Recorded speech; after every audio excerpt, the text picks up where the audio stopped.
STF condena Eduardo Bolsonaro a 4 anos e Trump reage no G7. Brasil está meio desagradável. O STF condenou Eduardo Bolsonaro por unanimidade, 4 anos em regime semiaberto, mais inelegibilidade e perda do cargo na Polícia Federal. Segundo o STF, ele teria articulado sanções dos Estados Unidos para pressionar o julgamento do pai.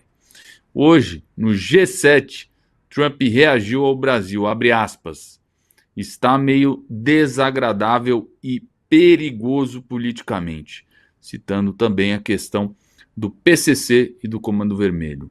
Lula rebateu, abre aspas, não se meta nas eleições do Brasil. Deixa eu chamar o insert aqui e logo após o Consta, vamos ouvir o comentário do Rodrigo Constantino.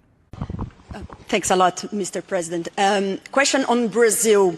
I would like to know how was your interaction here in Evian during the G7 with the Brazilian President Lula? Did you talk about the new U.S. tariffs on Brazil? Did you talk about the U.S. designation of criminal gangs as terrorists? We did. How was it? I spent a lot of time with him, actually, and it's become a little rough country, right? Politically. It's been a little dangerous politically. You're talking about Brazil. Yeah. It's been nasty. I hear they arrested somebody that's running for office today. I found that out after we left. I just said goodbye to him, and I heard that they arrested the Bolsonaro Jr. He was doing well in the polls, and they arrested him because he made a statement in Texas. They arrested him, or they want to arrest him. They have something out for his arrest. No, they play pretty tough.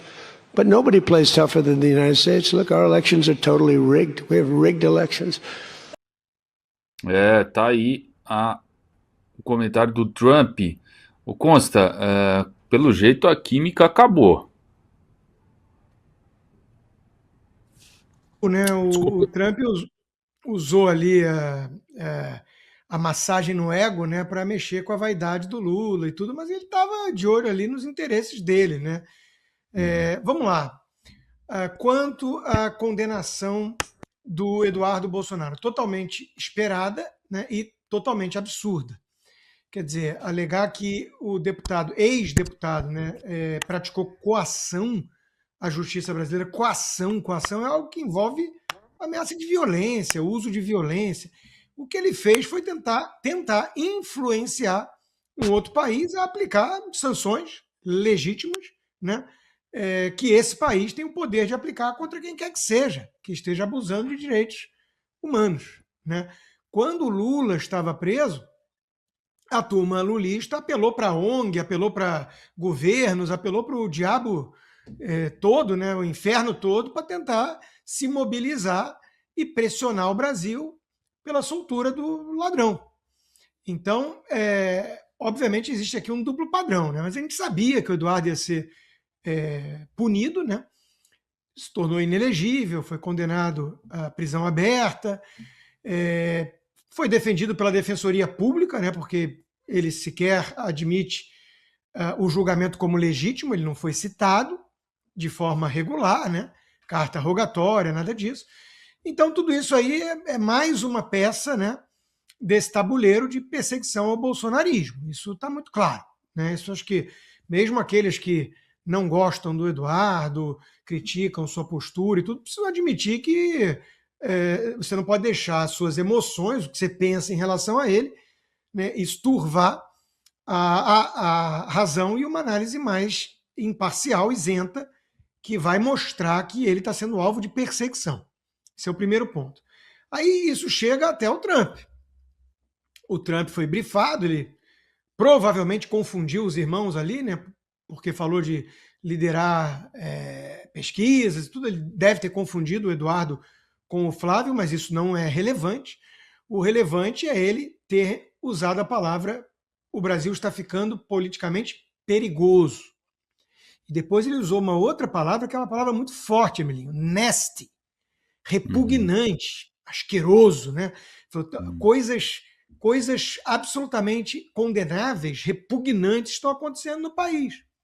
Esse tipo de perseguição, né? Então, o Lula também subiu o tom, né? Disse que mandou recado para o Trump não se meter nas eleições brasileiras, deve estar com algum receio de um escrutínio maior, né, da administração Trump, ficar de olho, falou que o Brasil não é Venezuela, então o Lula está meio nervoso, né, com essa possibilidade dos Estados Unidos observarem melhor o que está acontecendo aqui, porque, veja, interferência mesmo teve no governo Biden, a favor do Lula.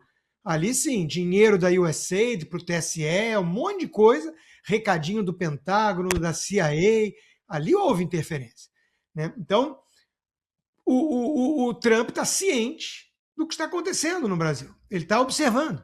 E ele sabe que o consórcio PT-STF estão tentando levar no grito, estão tentando perseguir os adversários e eventualmente, prendê-los, né? É isso que nós estamos vendo. Se vai ter alguma reação concreta dos Estados Unidos, isso é uma outra história que é difícil avaliar.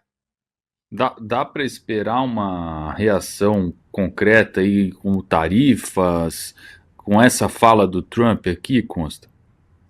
O próprio Eduardo diz que vai tentar, né? Gravou vídeo em inglês e tudo, vai tentar uma vez mais usar os seus contatos para pressionar a Casa Branca para que bote a lei Magnitsky de volta no ministro Alexandre, né? Veja, outra coisa interessante que passou meio batido pela imprensa, né, em relação ao julgamento e à condenação unânime do Eduardo ali pela turma, né, dos suspeitos de sempre. Eles estão dizendo que o Eduardo praticamente governa no lugar do Trump. Eles estão dando um poder para o Eduardo que eu acho que o Eduardo adoraria ter, mas não tem. Não tem, né? Então é o quê? O Eduardo que colocou a Magnitsky, o Eduardo agora ele vai lá na Casa Branca e diz para o Trump quem que tem que ser sancionado, uma coisa séria, a lei Magnitsky. É uma coisa, não é brincadeira, são 700 pessoas aí, ó, em torno de 700 pessoas sancionadas no mundo, desde a origem, né? Então não é uma coisa assim, o Eduardo pediu, o Trump, tá legal, tomando uma cerveja. A decisão da primeira turma no Supremo dá a entender isso, que o Eduardo tem esse tipo de poder. Não tem. Ele vai tentar pressionar o Trump agora para retomar a Magnitsky. Tomara que consiga, tomara. Todo brasileiro decente gostaria de ver a Magnitsky voltando, né, porque o Alexandre de Moraes é um abusador dos direitos humanos e essa condenação é mais um exemplo, né? Então, eu realmente não sei o que pode ter, Emilinho, de reação concreta do governo americano, porque o Trump ele é um sujeito muito pragmático, ele é um businessman, e ele está trabalhando com a possibilidade, claro, de uma reeleição do Lula. E se o Lula for reeleito, ele continua querendo terras raras, afastar um pouco a China, algum tipo de parceria para combater o crime organizado na área financeira e talvez proteger um pouco as big techs no país. Então o Trump é um sujeito pragmático, acima de tudo. Então eu não acho que ele vai para cima, não vai fazer nada. De novo, eu vejo alguns brasileiros mais emocionados, a turma do Tic-Tac, 72 horas, esperando o Trump chegar num cavalo branco alado como nosso salvador, né, e recuperar a democracia no Brasil. Eu não acho que isso vai acontecer. Muito bem, vamos continuar falando aí sobre o assunto STF, né? Moraes perde prazo em processo nos Estados Unidos.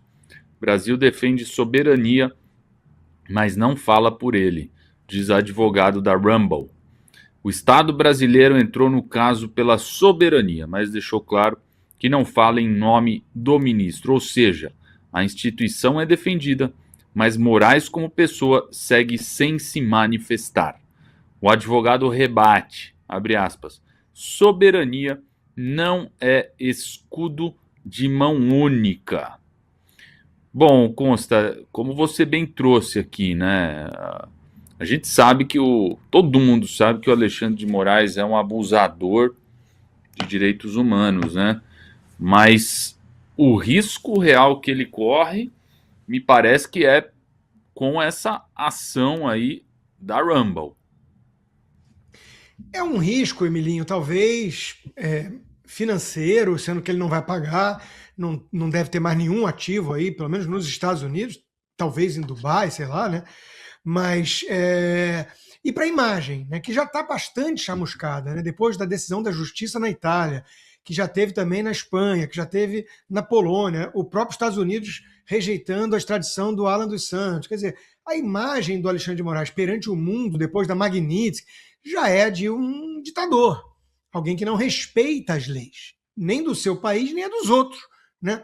Então, vai ser mais um agravante nessa imagem. Mas, de novo, efeito prático, efeito concreto, eu não vejo muito.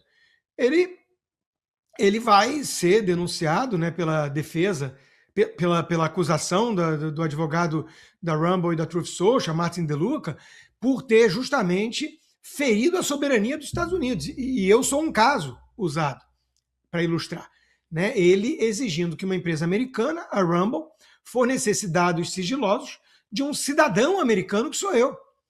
Então, o Martin De Luca vai, com toda certeza, né, levantar materiais para mostrar um histórico de que isso não é um caso isolado, de que o Alexandre de Moraes vem abusando do poder que ele tem em outros países. Por isso que é importante mostrar os casos da Carla Zambelli na Itália, os casos do Oswaldo Eustáquio na Espanha, do Didier Redpill na Polônia, do Alan dos Santos nos Estados Unidos. Ele com certeza vai fazer esse levantamento como advogado, para mostrar com uma coerência, né, a trajetória de abusos contra a soberania de outros países que o Alexandre vem cometendo.